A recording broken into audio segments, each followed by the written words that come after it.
이 많은 사람들을 상대해야 되는 목회자 입장에서 또 특히 저희들은 이제 어렵고 힘든 성도님들을 잘 또 섬겨 드려야 되는 입장이다 보니까 정말 많은 성도님들의 아픈 현실을 마주하게 됩니다. 그야말로 단 하루도 그냥 넘어가는 일이 없이 성도님들의 이런 눈물, 또 저런 아픔, 또 다른 어떤 고통, 이런 것들을 늘 이제 직면하게 되는데요. 그 성도님들의 그런 아픔을 계속 접하다가 보니까 정말 이 고난과 아픔을 피해갈 수 있는 인생이 아무도 없구나, 그런 생각을 하게 됩니다.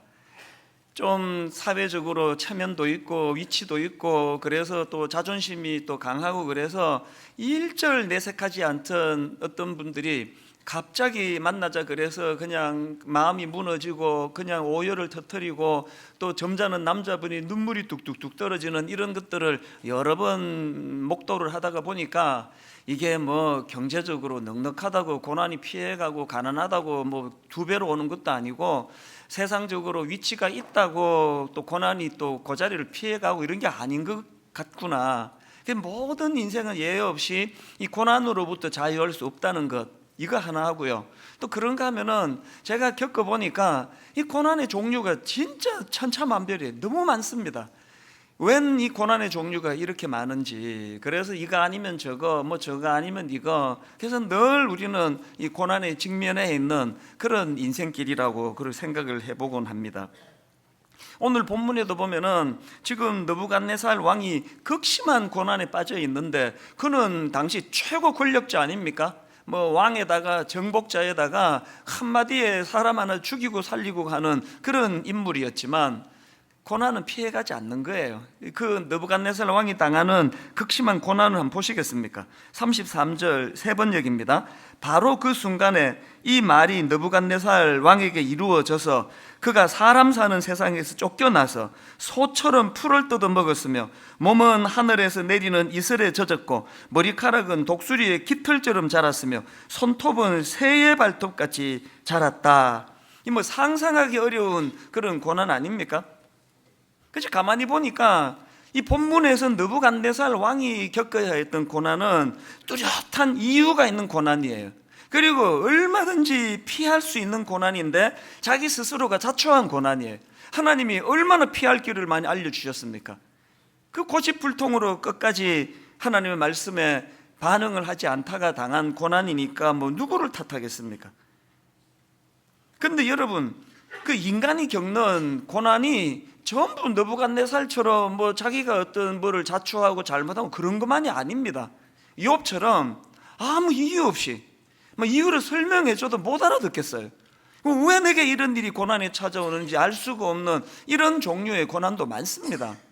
그렇기 때문에 그 욥의 세 친구처럼 알지도 못하면서 그 남의 아픔에다가 이러니 저러니 회개라는 등 이런 소리를 해대는 건 아주 그 천박한 짓 아닙니까 그게? 그리고 나쁜 짓이에요. 우리는 고난과 관련해서 타인이 그런 일을 겪을 때는 그냥 그를 위해서 기도해 줄 뿐이고요. 그리고 또 타인이 그런 고난을 겪을 때 더 자기 스스로를 추스리면서 저 고난이 언제든지 내게도 닥칠 수 있다는 이런 겸손한 마음이 필요한 거 아니겠습니까? 그래서 저는 오늘 이 본문에 나오는 느부갓네살의 고난을 중심으로 해서 이제 우리가 좀 이 고난에 대해서 살펴보기를 원하는데요. 이제 본격적으로 말씀을 전하기 전에 이 고난과 관련한 두 가지 전제를 제가 좀 말씀을 드리고 싶습니다. 이 고난과 관련된 첫 번째 전제가 뭐냐? 이렇게 어차피 피할 수 없는 것이 인생에게 찾아오는 고난이라면 그 고난을 통해 주시는 유익을 좀 찾아내자는 거예요.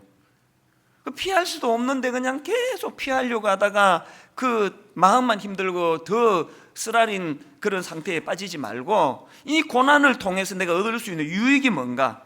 사실 오늘 본문에 나오는 느부갓네살 왕은 문제가 많은 왕인데요. 그럼에도 불구하고 우리 한 가지 배워야 돼요.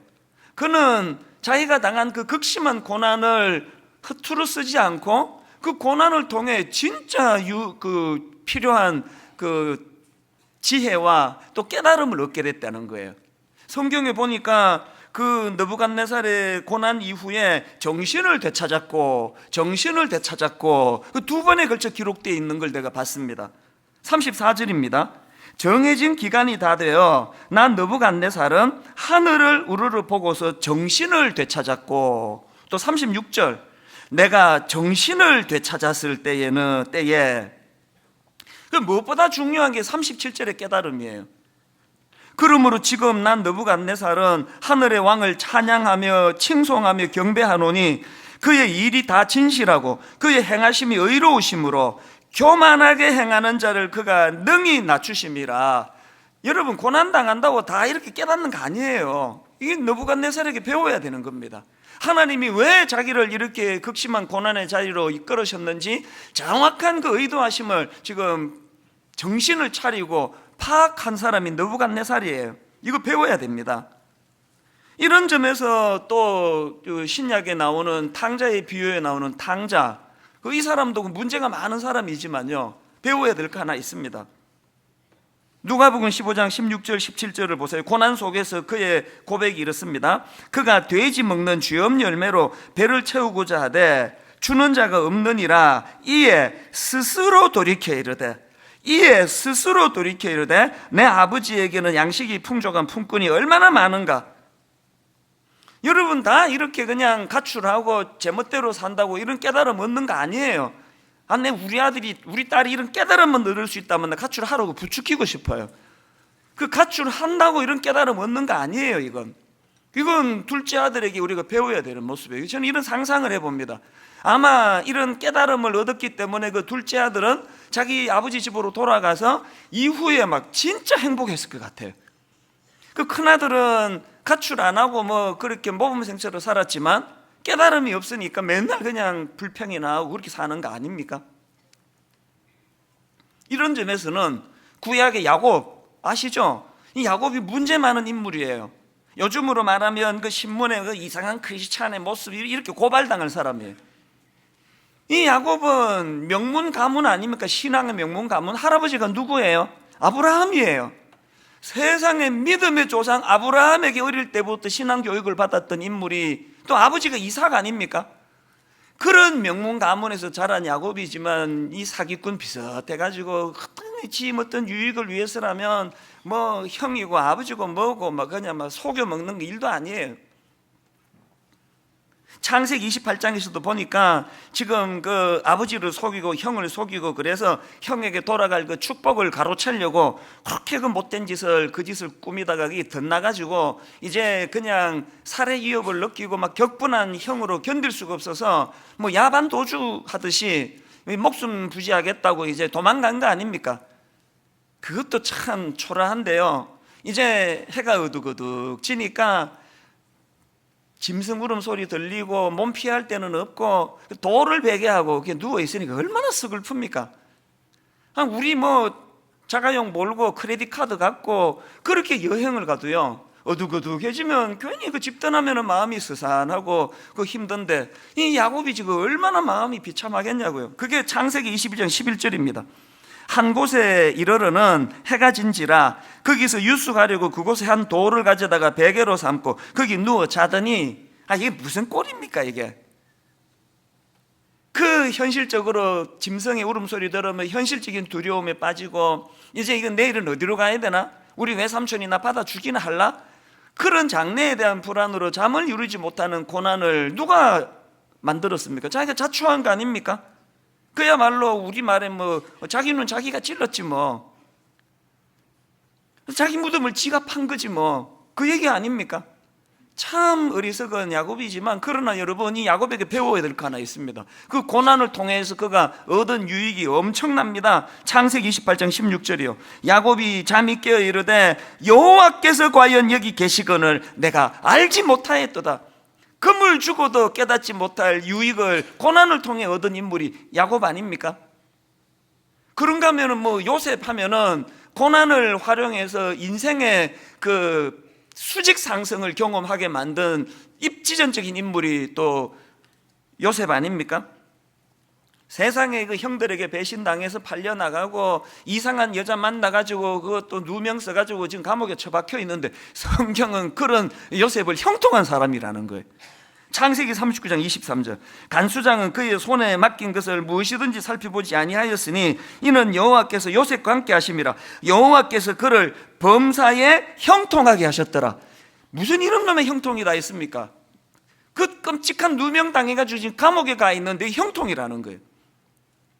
그 제가 이런 요셉의 모습을 보면서 왜 성경은 한 번도 아니고 몇 차례에 걸쳐서 고난당하는 요셉을 형통이라고 그렇게 평가하시나?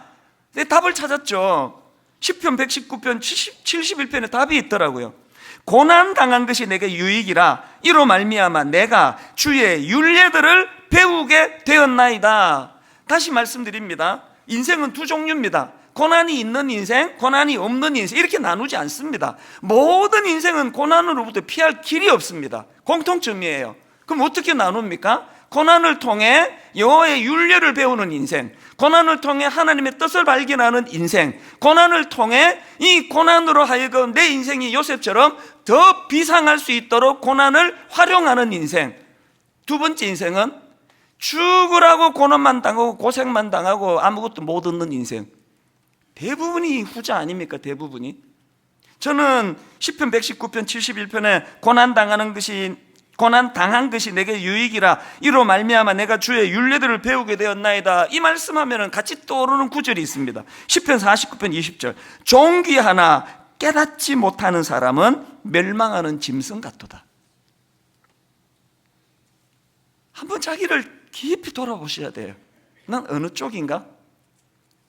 고난이 없어서 축복이 아닙니다. 그 고난을 나는 어떻게 이것을 활용하고 있는가? 그런가 하면은 고난과 관련해서 기억해야 될 두 번째 전제가 있는데요. 피할 수 있는 고난은 피하자는 거예요. 제가 앞에서 고난은 피할 수 없다는 말씀을 드렸는데 이건 총체적인 고난에 대한 설명이고요. 아까 말씀드렸잖아요. 이 고난의 종류가 너무 많기 때문에 얼마든지 마음만 먹으면 피할 수 있는 고난도 많다는 거예요. 불행한 건요, 우리가 마음만 먹으면 피할 수 있는 고난이 거의 대부분인 이게 우리 인간의 어리석음 아닙니까? 오늘 본문의 느부갓네살이 그 케이스 아닙니까? 이 사람은 지금 마음만 먹었으면, 결단만 했으면 얼마든지 피할 수 있는 고난을 끝까지 그냥 하나님이 그냥 경고를 얼마나 많이 했습니까? 그리고 또 알아듣기 쉽도록 막 둘러서 추상적으로 말씀하신 거 아니고, 네가 여기서 지금 불순종하면은 여기서 돌아서지 않으면 요런 고난을 당한다고 명시해서 가르쳐 주는데도 정신 못 차린 게 느부갓네살 아닙니까?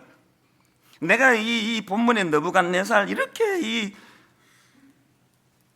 피할 수 있는 고난을 경고를 줬는데도 못 알아듣고 고난당하는 요셉 이 느부갓네살을 보면서 우리 애들 생각이 나는 거예요. 우리 애들을 키워보면 우리 애뿐만 아니라 모든 집 애들이 다 그런 거 아닙니까? 얼마나 애타게 호소를 합니까? 아빠가 네 나이 때 그 길로 이렇게 가봤더니 그 막다른 골목이더라. 그냥 니는 고생하지 말고 아빠 경험을 삼아 여기서 이렇게 바로 뒤돌아서서 가면 좋다. 암만 가르쳐줘도 그걸 못 알아듣는 게 그게 우리 자녀들 아닙니까? 그러나 걔들은 나무랄 수가 없어요. 왜? 원조가 전데 여기 지금 다 해당하시는 분 아닙니까? 여러분의 아버님이, 여러분의 어머니께서 그렇게 말씀하시던 거 반만 들었어도 이렇게 살았겠습니까? 인간의 미련함이 뭐예요? 암만 가르쳐줘도 직접 경험해보고 막다른 골목까지 가보고 진짜네? 고생하고 되돌아서는 게 그게 인생이라는 거예요. 느부갓네살이 아까 말씀드렸잖아요. 자기가 고난 다 겪고 엄청난 걸 깨달았는데 그 겪기 전에 깨달으면 그 얼마나 좋겠냐고요. 피할 수 있는 고난은 좀 피하자. 이게 이제 두 번째 전제인데요. 이제 좀 본격적으로 이제 본론으로 들어가서 우리는 그럼 어떻게 하면은 이 불필요한 고난을 피할 수 있는가? 느부갓네살을 잘 분석하면 그 답 다 있습니다.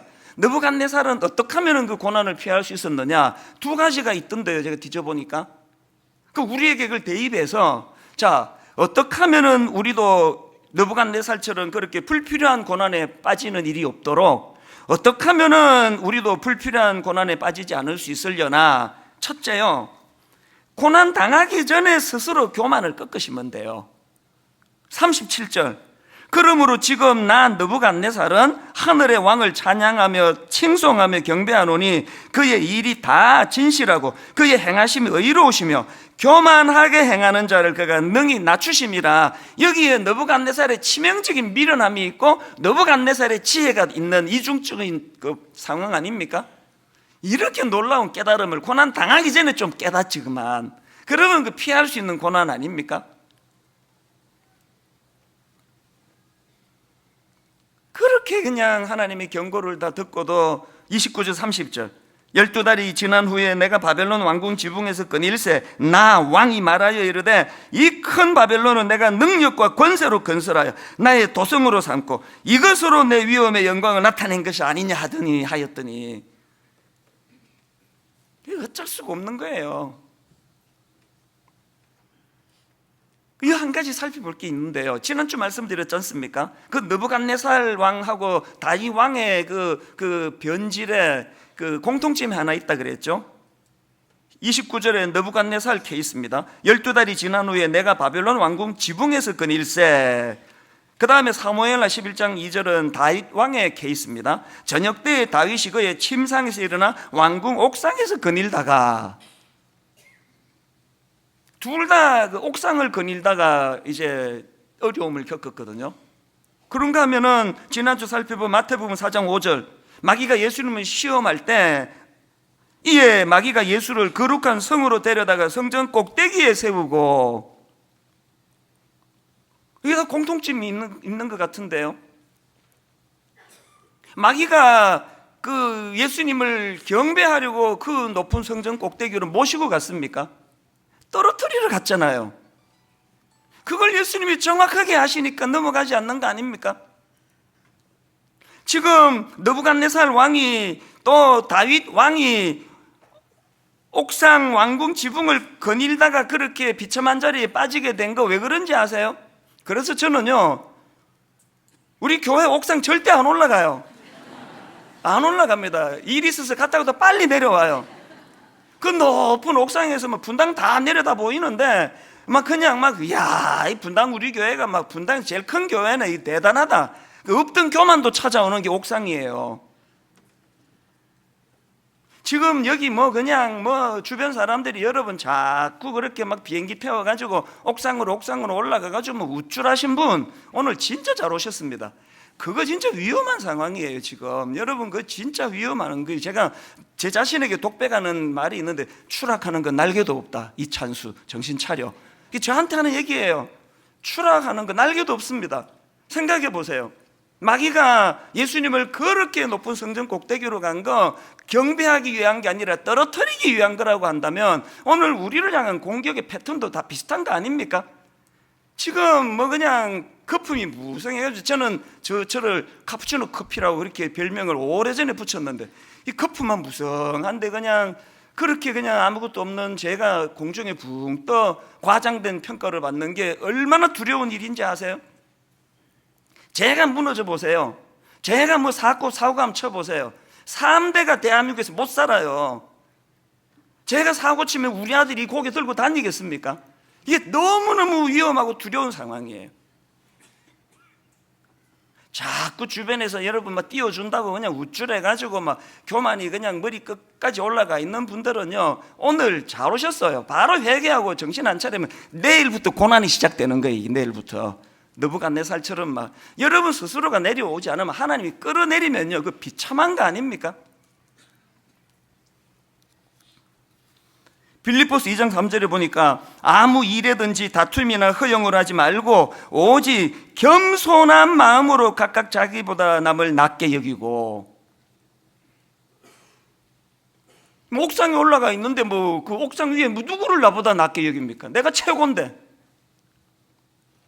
여러분이 꼭 기억하셔야 됩니다. 자꾸 내려오셔야 돼요. 자꾸 내려오셔가지고 막 어지간하면 나보다 나은 존재, 어지간하면 나보다 인격으로 높은 그런 고매한 존재라고 인정을 자꾸 해드려야지. 사람을 이렇게 그 눈 아래 깔고 보고 이러면 여러분이 안 내려오면 하나님이 강제로 끌어내리시면 그죠, 힘드실걸요 그거. 그래서 겪는 고난이 얼마나 많습니까? 그래서 이 빌립보 2장 3절을 공동 번역으로 보니까 무슨 일에나 이기적인 야심이나 허영을 버리고 다만 겸손한 마음으로 서로 남을 자기보다 낮게 여기십시오. 겸손하기 위해서는요, 이기적인 야망, 허영, 그냥 그 아무것도 아닌 거 붙잡고 그냥 그게 자기 인생인 것처럼 그런 헛된 야망과 허영을 버리고 겸손히 그렇게 낮아질 때 겪기로 되어 있는 많은 고난들이 떠나가게 될 줄로 믿습니다. 그런가 하면은 두 번째로 불필요한 고난에 빠지지 않는 비결이요, 그 대안으로 주신 27절 말씀을 실천해야 된다는 거예요. 다니엘이 제시하는 대안을 한번 보십시오. 27절입니다. 그런즉 왕이여 내가 아뢰는 것을 받으시고 공의를 행함으로 죄를 사하고 가난한 자를 긍휼히 여김으로 죄악을 사하소서. 그 다음 보세요. 그리하시면 왕의 평안함이 혹시 장구하리이다 하니라. 무슨 뜻이에요? 피할 수 있다는 거예요. 그리하면 느부갓네살이 27절에 다니엘의 그 대안을 따랐더라면 그렇게 그냥 왕이 그 수치스러운 비참한 자리에 빠지는 걸 피할 수 있었대잖아요. 이제 우리가 그거를 잘 살펴봐야 되는데요, 그 다니엘이 제시하는 대안이 보니까 두 가지가 있네요. 첫째, 공의를 행하고요. 공의를 행하고. 27절. 그런즉 왕이여 내가 아뢰는 것을 받으시고 공의를 행함으로 죄를 사하고. 여러 번 말씀드렸지만 그는 포악한 왕이에요. 꿈도 설명도 안 해주면서 꿈 내용도 안 가르쳐주면서 꿈풀이 못한다고 그냥 죽여버리고 하는 그거 얼마나 이게 포악한 짓이에요. 그리고 그 자기 야망을 위해 가지고 군대를 동원해 가지고 남유다를 위시해서 주변에 수많은 나라들을 짓밟고 죽이고 또 그 포로로 끌고 가고 이런 포악한 짓을 한 게 그게 느부갓네살인데, 다니엘이 당신 진짜 고난을 피하고 싶습니까? 그런 포악한 짓을 멈추고 공의를 행하라는 거예요. 공의를. 오늘 우리에게 적용되는 거 없습니까? 여러분, 피할 수 있는 고난이 있다는데 그 고난을 피하려면 어떻게 한다고요? 내 위치에서 내가 저지르고 있는 포악한 짓을 그만두는 거예요. 제 생각을 많이 해봤습니다. 제가 담임 목사라고 막 우리 부목사들을 막 그냥 내 멋대로 그 종부리도 부리고 감정의 기복이 심해가지고 막 그냥 이랬다 저랬다 하고 편애가 막 가득 차가지고 온 교역자들을 고통으로 몰고 가면은요, 저에게는 피할 수 있는 고통이 무지 엄습할 거라고 생각을 해요. 제가 그 신학교 다닐 때 가까운 전도사님 주일 지나고 화요일 날 신학교 오면은 울분을 토하는 게 잊혀지지가 않아요. 이분은요, 토요일 날 이제 교회 딱 가면은 제일 먼저 해야 되는 게 담임 목사님 차 세차를 해야 된대요. 그리고 또 담임 목사님 사모님을 모시고 뭐 시장도 보러 가야 되고 사모님 모시고 병원에도 모시고 가고 그 운전수 노릇을 한대요. 여러분, 너무너무 존경해서 스스로 그냥 목사님 차라도 닦자 그러면 무슨 이게 문제가 돼요? 그냥 교육전도사를 그 주의 종으로 대하지 않고 몸종 비슷하게 대하는 그 문제 아닙니까? 그 목사님 뭐 지금 벌써 은퇴하셨겠지만, 그리고 뭐 그분의 삶이 어떤지 잘 모르지만 적어도 그분 마음에 그 목사로서 하나님 주시는 평강이 글쎄 뭐 또 긍휼로 은혜로 주셨을지 안 주셨을지 모르지만, 오늘 여러분 우리 각자 자리에서 여러분 그 갑질이라는 이런 단어가 안 나와야 되고요, 각자 우리 자리에서 그 포악한 짓을 멈춰야 됩니다. 그게 고난을 피하는 방법이라고 지금 성경이 제시하고 있거든요. 그런데 여기서 한 가지요. 그 느부갓네살은 왜 그 다니엘의 말을 듣지 않고 이렇게 포악한 짓을 계속했느냐? 23절에 끝난 답이 있다고 생각합니다. 23절을 보세요. 왕이 보신즉 한 순찰자, 한 거룩한 자가 하늘에서 내려와서 이르기를 그 나무를 베어 없애라. 여기 나오는 한 순찰자는 정확하게 어떤 존재인지 의견이 분분해요. 왜냐하니까 성경에서 이 단어가 다니엘서에만 나오고 있고요, 그리고 또 그 외경에서는 이 표현을 그 천사를 표현할 때 사용한다는 기록은 있는데 학자들마다 의견이 분분해요. 그래서 여기 나오는 한 순찰자는 그저 천상의 어떤 존재로 정도로 뭐 짐작하는 거지 정확하게 그 실체를 모릅니다. 그러나 우리 한 가지 알 수 있는 건 뭐예요? 오늘도 하나님은 저 같은 목사 또 각종 어떤 사람과 더불어서 그 지도자 역할을 하는 사람들에게는 한 순찰하는 한 순찰자를 보내가지고 감시하고 계신다는 거예요. 그걸 모르니까 사람에게 들키지만 않으면 되는 거 아닙니까? 성도에게 들키지만 않으면 되는 거 아닙니까? 지금 여러분 그 무슨 그루밍, 성폭행, 이 듣지도 보지 못한 이런 표현들이 그 교회에서 나왔다는 말이 이게 억장이 무너지는 이야기 아닙니까? 뭐 신학교 나오고 뭐 목사 안수 받고 다 소용없습니다. 영안이 어두우니까 하나님이 그 한 순찰자를 보내주셔가지고 우리를 감시하고 계시다는 걸 인식을 전혀 못하니까, 그래서 여러분 영적인 지도자들은요 이걸 노래를 불러야 돼요. 아무도 본원이 없을 때 나는 어떤 사람인가, 아무에게도 들키지 않은 내 모습은 어떤 모습인가. 이건 목회자인 저에게만 해당되는 거 아닙니다. 여기 지도자 아닌 사람 누가 있습니까? 난 주부인데요, 애 키우는 주부인데요. 여러분 그 한 가정의 주부는요 아들, 딸 앞에서 지도자 아닙니까? 남성들은 한 가정의 가장, 그 지도자 아닙니까? 여러분 어떤 상황이든지 간에 하나님께서 한 감찰자를 보내주셔서 우리를 감시하고 계시다는 걸 잊지 마시기를 바랍니다. 이런 면에서 저는 이 본문을 가지고 묵상할 때 마음에 찔림이 많고 아픔이 많아요. 우리 교회가 소속되어 있는 이 교단은 이제 그 총신대학교, 그리고 총신대학 신학대학원, 여기에 우리가 소속되어 있는 신학교들인데요, 기가 막혀요. 지금 총장님 감옥 가 있습니다. 지난해부터 올 연초 우리 이 총신 학부생부터 해가지고 신대원 그 원우들 전도사님들이 저에게 메일 보내오고 눈물로 목사님 아파 죽을 것 같다고. 세상에 저 어린 신학생들이 얼마나 귀한 신학생들입니까? 그 젊을 때부터 그래도 주의 종이 되겠다고 그렇게 열심히 공부하고 있는데 학교가 그냥 뭔 일이 어떻게 복잡하게 일어나는지, 무슨 일로 그렇게 총장님이 구속돼야 되고. 근데 너무 미안한 거예요. 여러분 저는요 그 20대 젊은 그 신학생들을 보면 진짜 불쌍해요. 그리고 막 미안해 죽겠습니다. 저야 뭐 이제 뭐 그럭저럭 이제 뭐 목회 이만큼 뭐 했고 좀 지나면 이제 은퇴하지만 이제 신학 준비하는 저분들은 어떻게 해야 됩니까?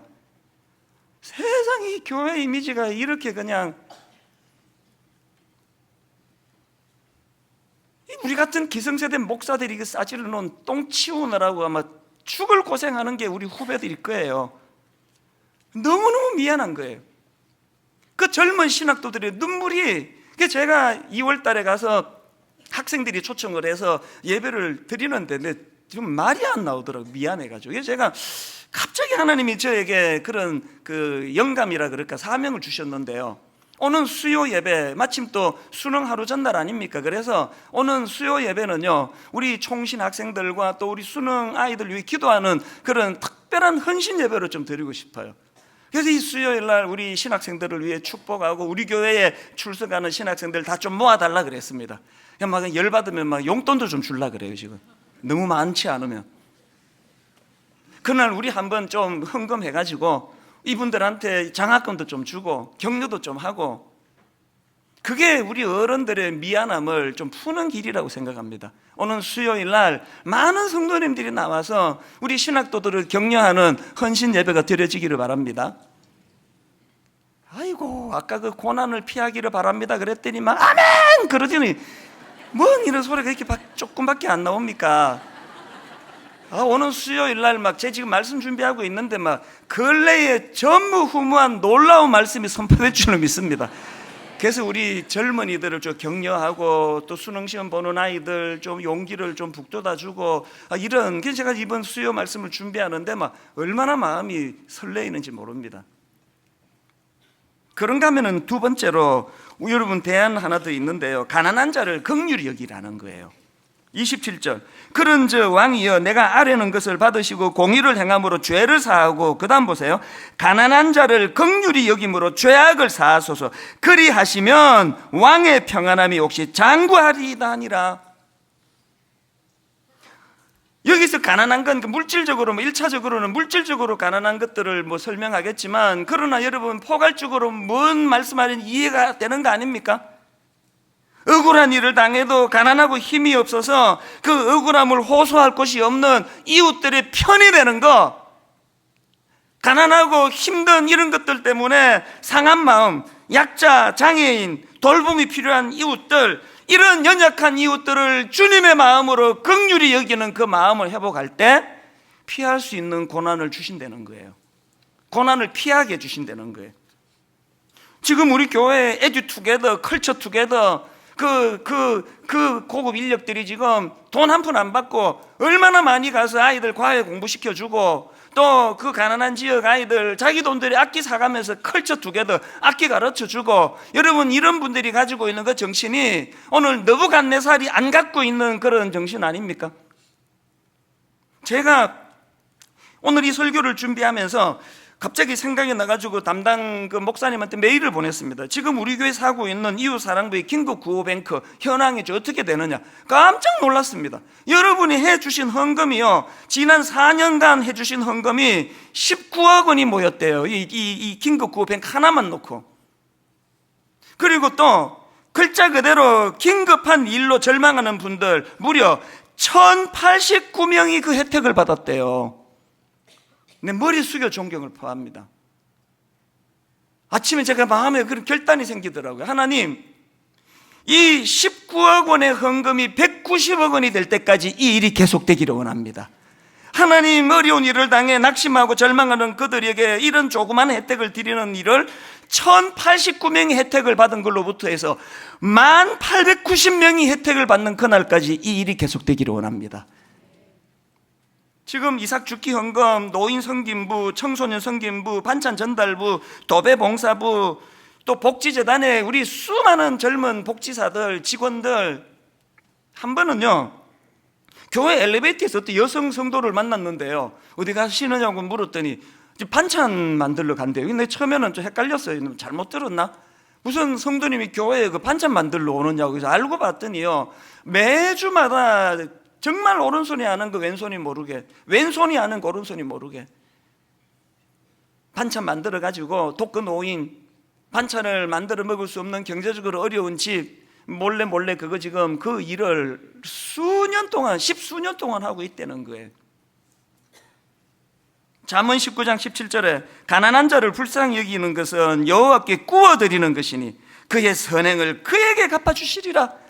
이런 마음을 갖고 계시는 주님이 그 연약한 이웃 가난한 자들을 위하여 수고하는 그 손짓 하나를 외면하시겠습니까?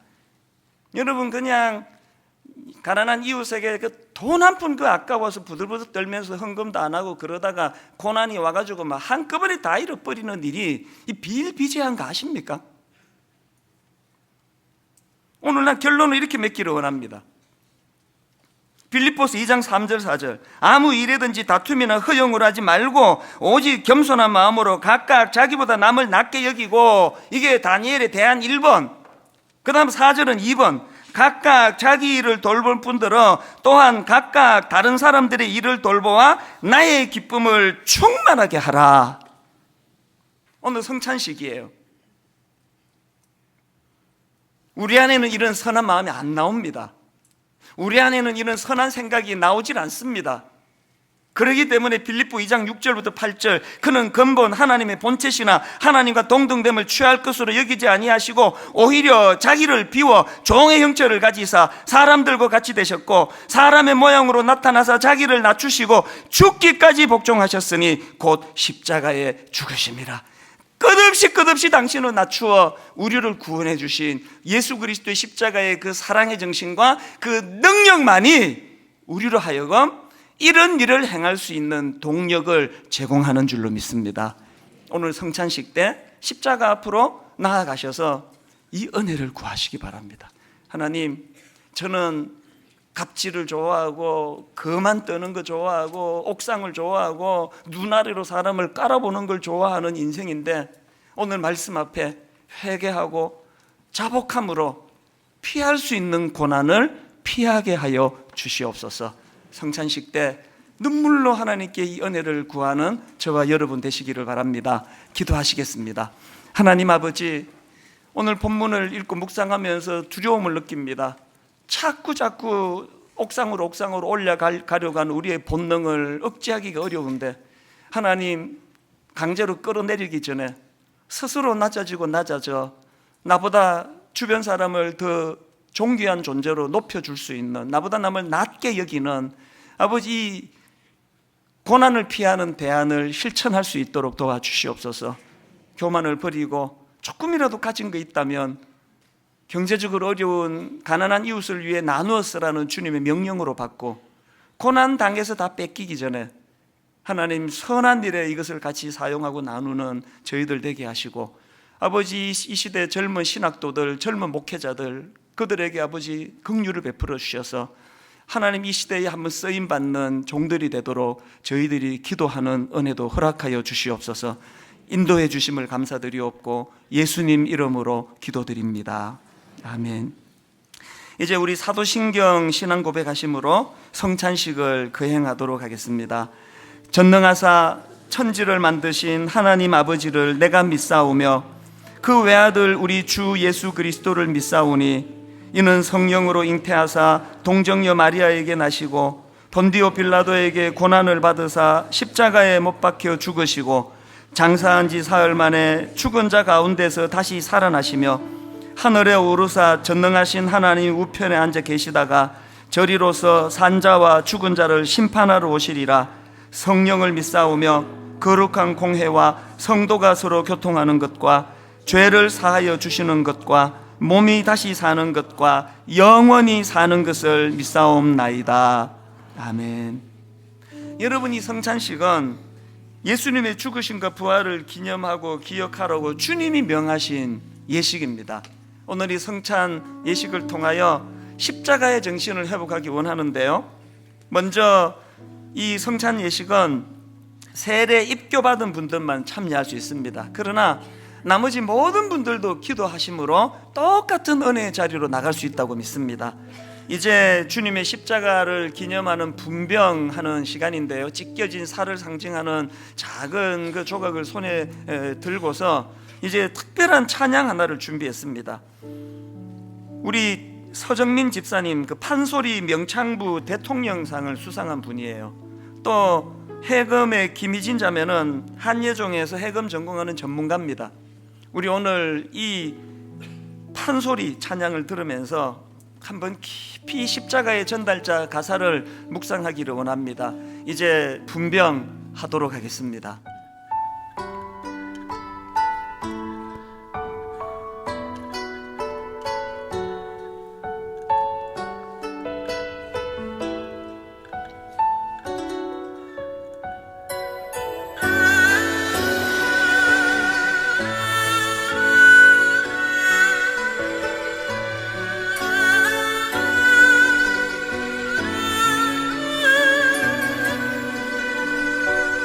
난 지극히 작은 자 죄인 중에 괴수 무익한 날 부르셔서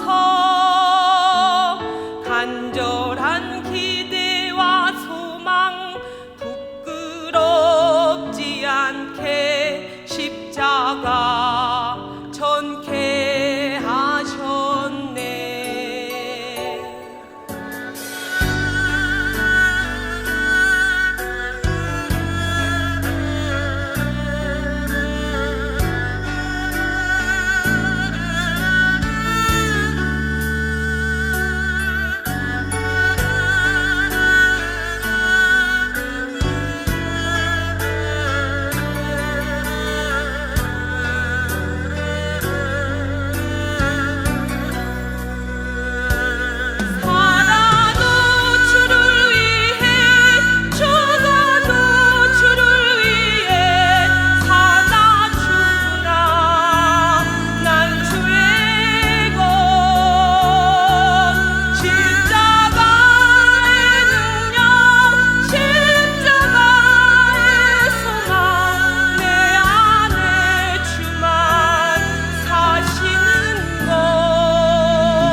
그가 찔림은 우리의 허물 때문이요 그가 상함은 우리의 죄악 때문이라.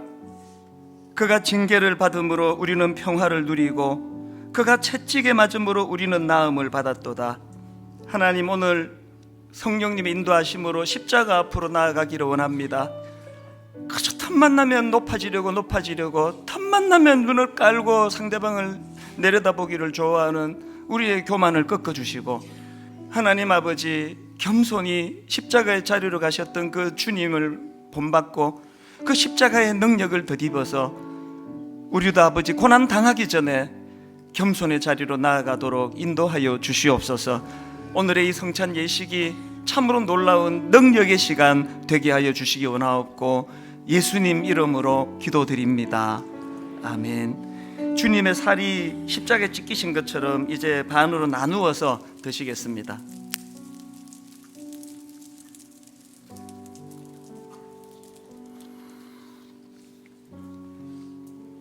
식후에 또한 그와 같이 잔을 가지시고 이르시되 이 잔은 내 피로 세운 새 언약이니 이것을 행하여 마실 때마다 나를 기념하라 하셨으니 너희가 이 떡을 먹으며 이 잔을 마실 때마다 주의 죽으심을 그가 오실 때까지 전하는 것이니라. 이제 십자가에서 흘리신 그 보혈을 상징하는 잔을 손에 드시고 우리 이 찬양 같이 부르기 원합니다. 느부갓네살처럼 어리석은 자리로 나아가던 우리, 그 여인처럼 어리석은 것을 구하던 우리, 우물가의 여인처럼 난 구했네 헛되고 헛된 것들을.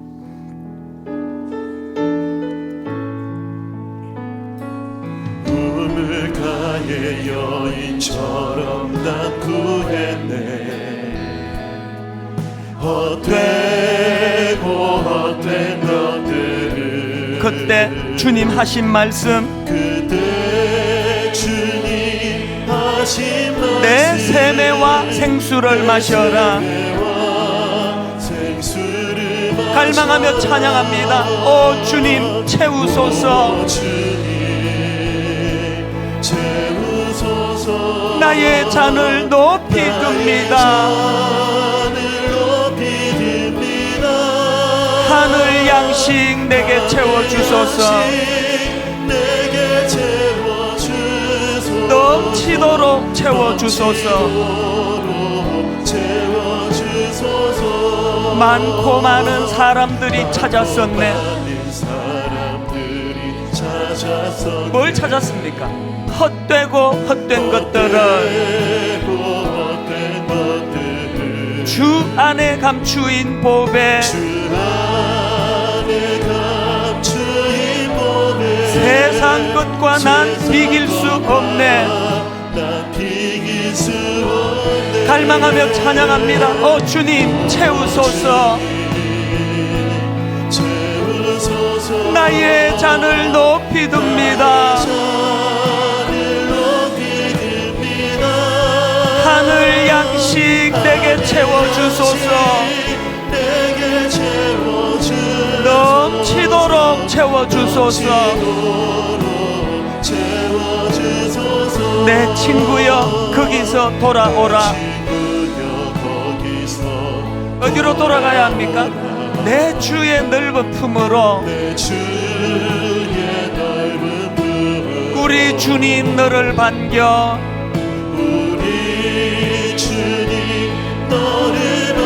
그 넓은 품에 안아주시리. 오 주님 채우소서.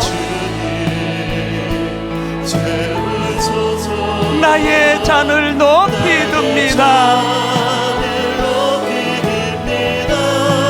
하늘 양식 내게 채워주소서. 넘치도록 채워주소서. 놀라운 사랑 찬양하리라.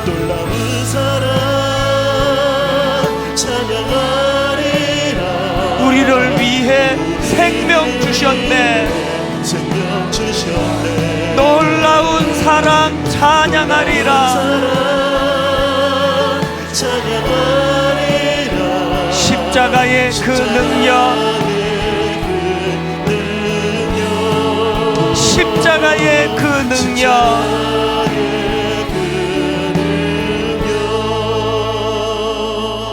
이 잔을 손에 들고 기도하기 원합니다. 하나님, 오늘 말씀 가운데 순종의 역사가 일어나도록 도와주시고, 하나님, 되돌아보니 피할 수 있는 고난을 겪었던 것들이 참 많았음을 깨닫습니다. 오늘 말씀에 순종하여 아버지, 우리 가정이, 내 자식들이, 나 자신이 피할 수 있는 고난을 피하는 지혜의 자리를 인도하여 주시기 원합니다. 십자가 의지에 우리 합심해서 우리 통성으로 같이 기도하시겠습니다. 살아계신 하나님 아버지, 오늘 말씀 앞에 겸손히 나아가기 원합니다. 십자가의 그 사랑, 낮아지고 낮아지고 낮아지셔서 아버지 하나님 죽으시기까지 낮아지시고 우리를 구원해 주셨던 그 은혜, 십자가를 기억하며 아버지, 탐만 나면 스스로 높아지기를 원하는 우리의 교만을 꺾어주시는 능력이 십자가임을 다시 한번 깨닫습니다. 하나님, 우리를 불쌍히 여겨주셔서 그 은혜의 자리, 십자가의 자리, 겸손의 자리, 고난을 피할 수 있는 능력의 자리, 아버지, 그 자리로 나아가도록 인도하여 주시옵소서. 아버지, 그 은혜 안에 거하며 하나님의 하나님 계심을 고백하며 아버지 하나님의 그 은혜 안에 거하는 우리 삶이 하나님 될 수 아버지, 있도록 아버지 인도하여 주시옵소서. 지금 고난 중에 있는 성도님들에게 오늘 이 말씀이 능력이 되어 고난을 단축시키는 은혜의 자리로 우리 삶이 될 수 있도록 주님 인도하여 주시옵소서. 그렇게 일하시고 역사하실 주님을 바라봅니다.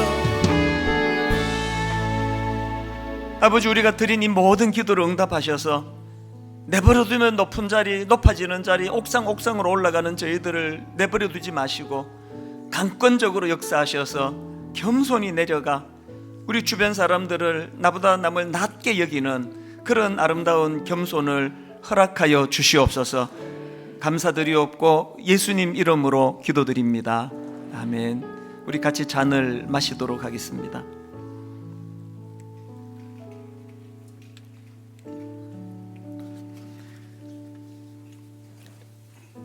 잔은 오른편으로 전달해 주시면 감사하겠습니다.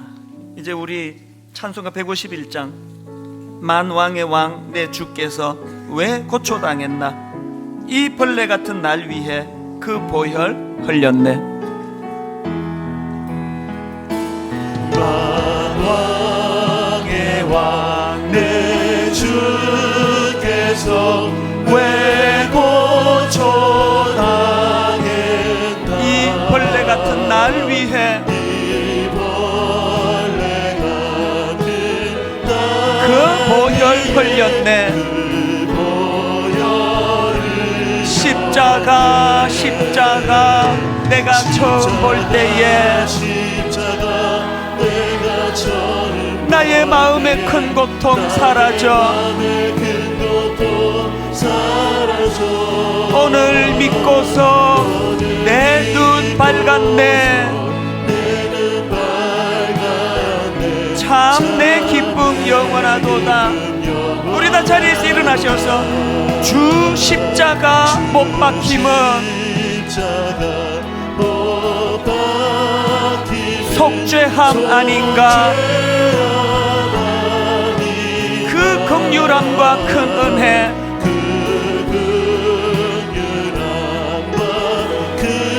말할 수 없도다.